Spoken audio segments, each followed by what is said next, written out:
Bienvenue sur Géopol Strat. Nous allons analyser les événements qui suivent l'attentat de Moscou.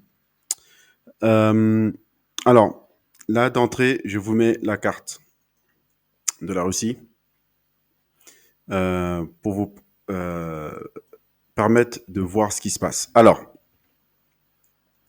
selon le directeur du FSB, ils ont attrapé 11 personnes, dont les 4 tireurs. Et un des tireurs, ils ont été attrapés, pardon, très proche de la frontière russe. C'est ce qu'a également dit le président Poutine lors de son allocution à la nation hier soir. Donc, grosso modo, euh, là, Poutine, enfin en tout cas les Russes visent les Ukrainiens, contrairement dans un premier temps. Je rappelle qu'hier dans la vidéo, il y avait la tendance, et ça a été revendiqué par l'État islamique. On verra tout à l'heure dans quel groupe de l'État islamique a revendiqué cette affaire.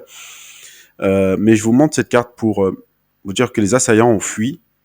Donc ils ont été arrêtés au bord de donc proche de l'Ukraine dans une voiture Renault. Hein, toutes les informations sont importantes. Euh, en fait, c'est pas délirant. Lorsque vous faites ce type d'opération, il faut vous exfiltrer.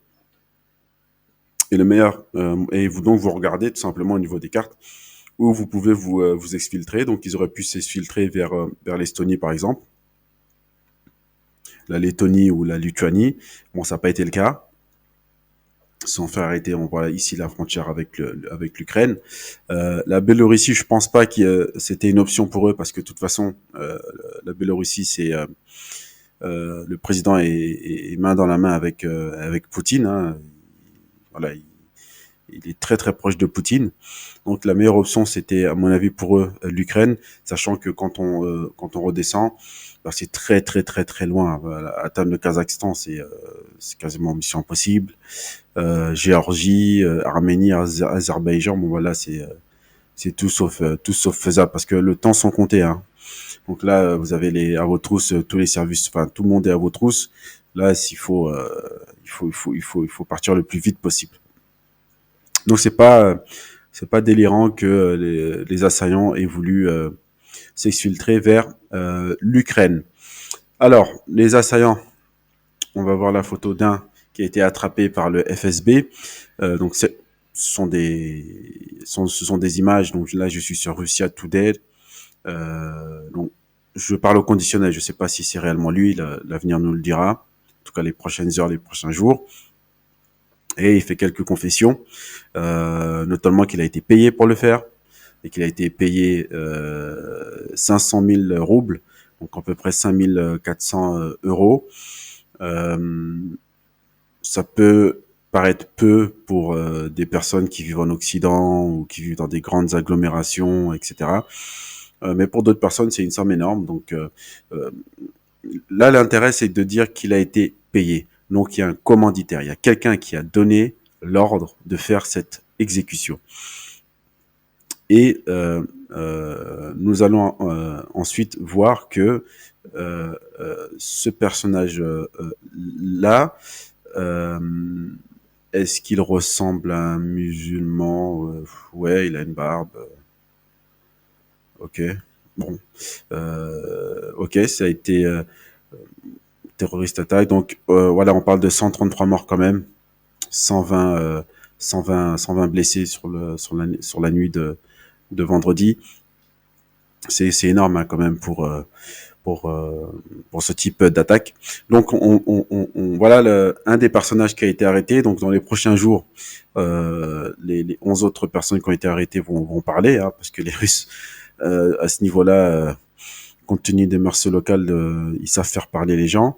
Et c'est pas comme dans les films, hein, les amis. C'est pas les films. C'est pas je résiste, j'attends que euh, un hélicoptère US vienne nous sauver. Opération Chacal 3. Non, non. Là ils sont morts. Hein. Donc leurs jours sont comptés. Il y aura peut-être un ou deux qui vont laisser en vie pour voilà, peut-être pour la communauté internationale ou quelque chose comme ça, mais pour la communication en fait tout simplement. Mais je donne vraiment pas cher de leur peau. Et ils parleront, ça c'est sûr. Donc, j'ai fait une petite revue de presse. Je suis allé regarder à peu près ce qu'il se disait dans les différents médias. Et hier, dans la vidéo d'hier, je vous ai dit que le narratif occidental sera de dire que c'est l'État islamique. Bon, ça se confirme. Hein. CNN, ISIS, État islamique. En plus, eux, ils rajoutent ils ont mis des vidéos de leur attaque pour prouver que c'est réellement eux. Là encore, à prendre avec des pincettes, il faut voir. Euh, la BBC, pareil, donc ISIS, c'est ISIS et ces gens-là ont un canal Telegram. Donc alors chez ISIS c'est l'État islamique. Il y a plusieurs groupes et le groupe qui a fait cette attaque, qui revendique en tout cas avoir fait cette attaque, ça s'appelle Hamak et ce sont des Afghans. C'est un groupe afghan.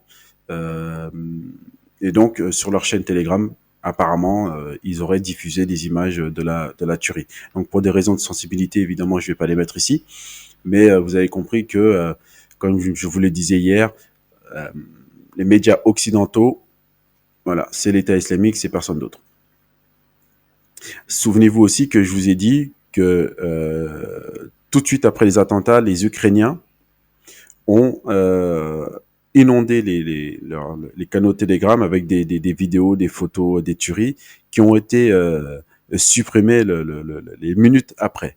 Ça, ce sont des signes. Ce sont des signes qui montrent qu'il y a que la probabilité que les Ukrainiens et par extension l'OTAN soient derrière cette attaque. Donc ici, au niveau des Chinois, donc j'ai fait le tour à peu près de la presse chinoise. Voilà, j'en ai pris un là. Mais généralement, les Chinois, dans leur mœurs, ils vont pas faire de spéculation. Ils vont juste attendre ce que disent les autorités et tout simplement faire de la retranscription. C'est-à-dire, on va juste communiquer sur ce que dit les médias russes, les autorités russes. Donc, voilà, il y a pas d'informations pertinentes.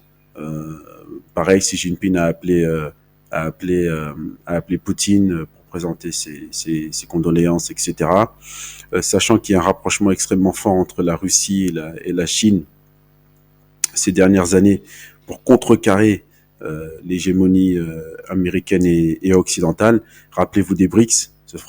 Voilà, on fera une autre vidéo sur les BRICS et pour vous montrer à quel point le monde est à un tournant en fait. Euh, donc voilà, sur la partie chinoise, il n'y a pas grand-chose à dire. Et chez nos amis arabes, donc comme je vous le disais, ça a été revendiqué par Afghan Arm of ISIS. Donc le motif, tuer le plus de chrétiens. Bon, j'ai pas de connaissance que voilà, ça a été le motif. Donc sur cette affaire-là, les amis, il faut continuer à patienter pour avoir le maximum d'infos. Et on verra, ce sera très clair très, très vite parce que les Russes ont beaucoup de défauts, mais contrairement aux Arabes, aux Asiatiques de type chinois, indonésien, aux Africains, aux Sud-Américains, ils disent les choses, ce qui s'est passé. Donc on le saura très vite. Voilà, courte vidéo, j'espère qu'elle vous a plu. N'hésitez pas à vous abonner et à la prochaine vidéo.